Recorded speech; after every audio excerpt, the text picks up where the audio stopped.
The acrid smell of cordite and diesel fuel.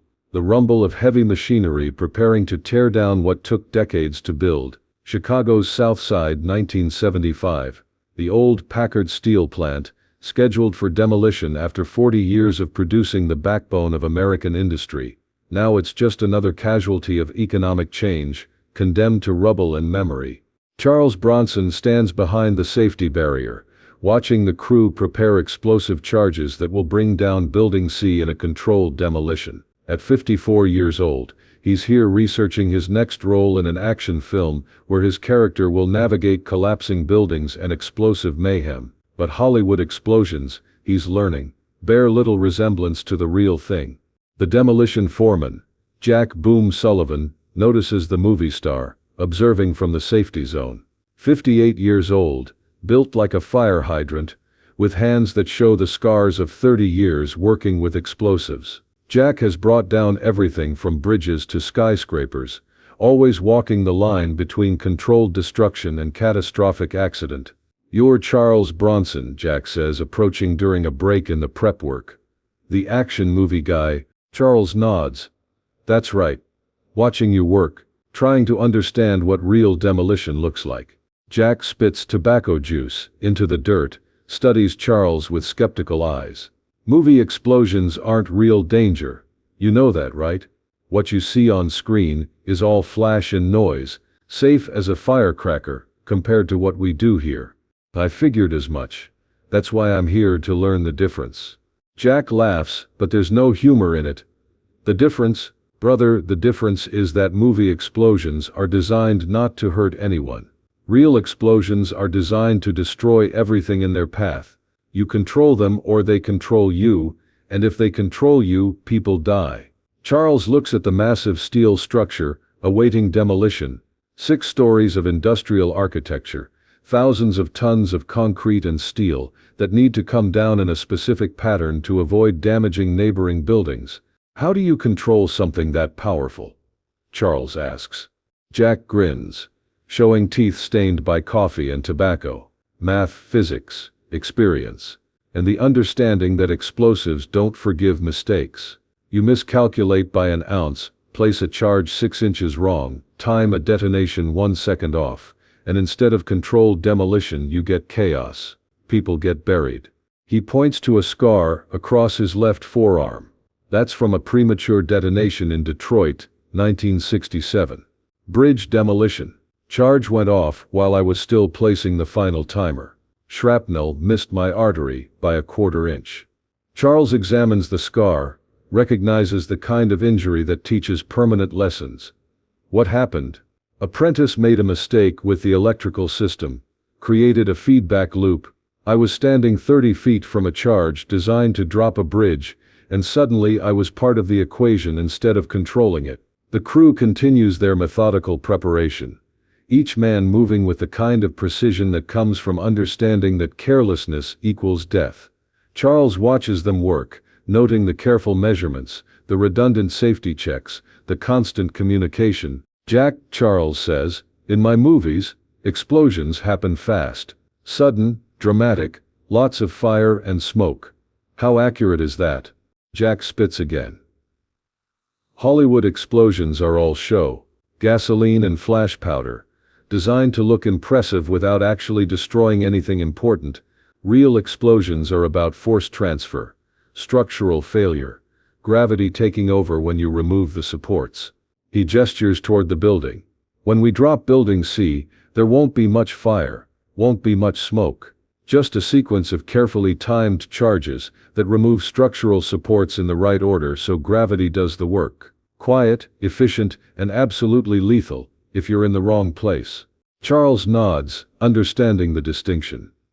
"What's the most dangerous part?" "Everything.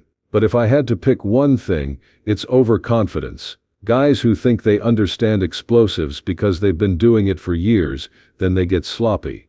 Stop double-checking calculations. Stop respecting what they're working with." Jack looks directly at Charles.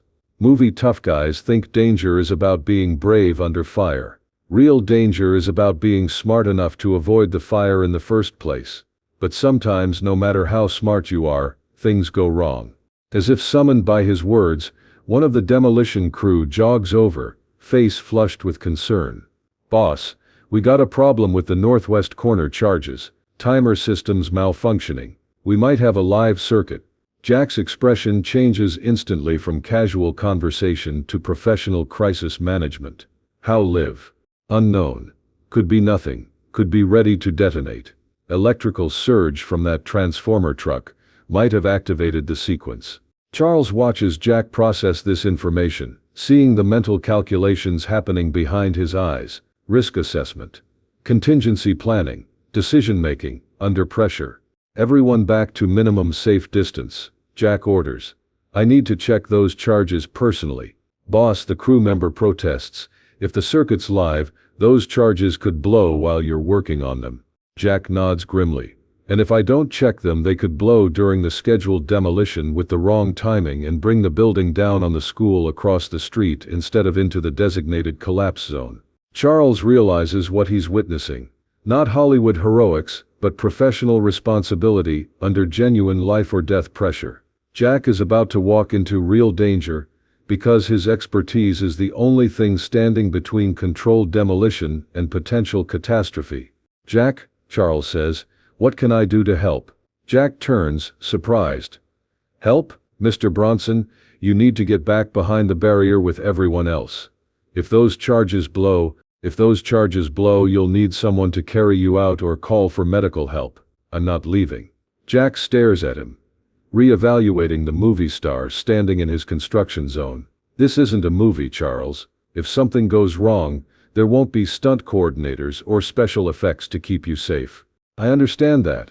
I also understand that you're about to risk your life to prevent a disaster that could kill civilians. That's not something you should do alone." For a moment, Jack considers sending Charles away by force. Then he looks at Charles's face, sees something he recognizes. Not Hollywood bravado, but the quiet determination of someone who's faced real danger before. "All right," Jack says. "But you follow my lead exactly. Don't touch anything I don't tell you to touch. Don't move unless I tell you to move. And if I say run, you run faster than you've ever run in your life." They approach the northwest corner together. Jack carrying a voltage detector and wire cutters, Charles carrying a first aid kit and emergency radio. The charges are visible. Military-grade explosives wired to a timer system that may or may not be live. Jack works methodically, testing circuits, tracing wires, isolating potential problems. Charles watches, learning more about real danger in 10 minutes than he learned in 20 years of movie sets.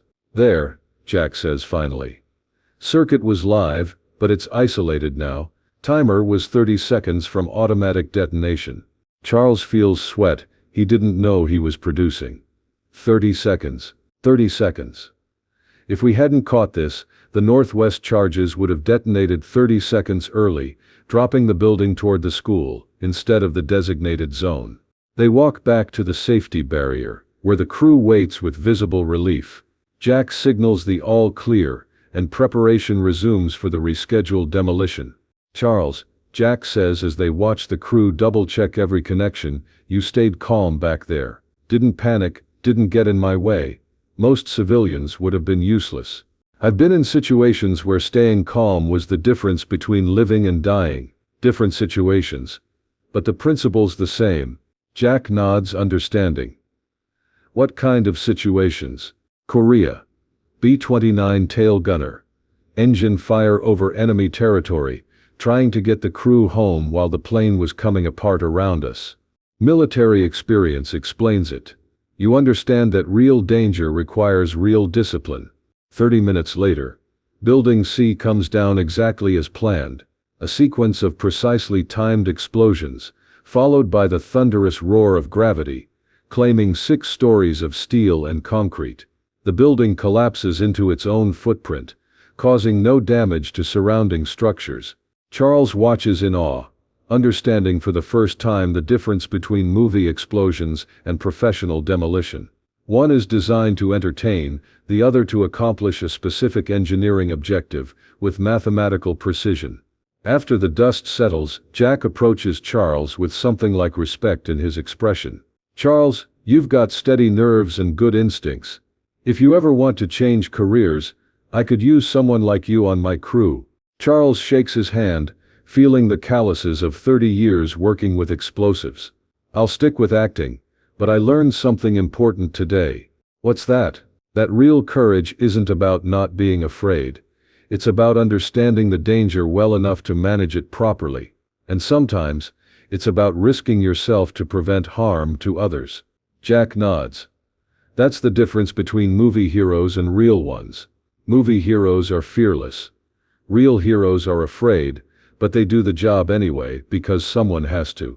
The film Charles makes 6 months later features the most realistic demolition sequences ever captured on screen. Critics praise the authentic portrayal of explosive danger, the careful attention to safety protocols, the respect shown for the professionals who work with controlled destruction. But Charles treasures something more than reviews. A letter from Jack Sullivan, thanking him for staying calm under pressure and helping prevent what could have been a catastrophic accident. "Most actors want to see explosions." Jack's letter reads, "You wanted to understand them. That made all the difference when things went wrong. Real danger requires real people, and you proved you're real people." 10 minutes next to live explosives. 10 minutes that taught Charles Bronson the difference between Hollywood danger and professional risk management. 10 minutes that proved sometimes the most important performances happen when lives depend on not performing at all but simply being competent under pressure. Jack Sullivan continued working demolition for another 15 years before retiring. He never forgot the movie star who stayed calm next to live explosives and helped prevent a disaster that could have killed school children. Real explosions, Jack learned that day, don't just test buildings, they test the people who work with them. And sometimes, they reveal that the tough guys on screen earned their reputation in places where toughness means more than just looking good for cameras.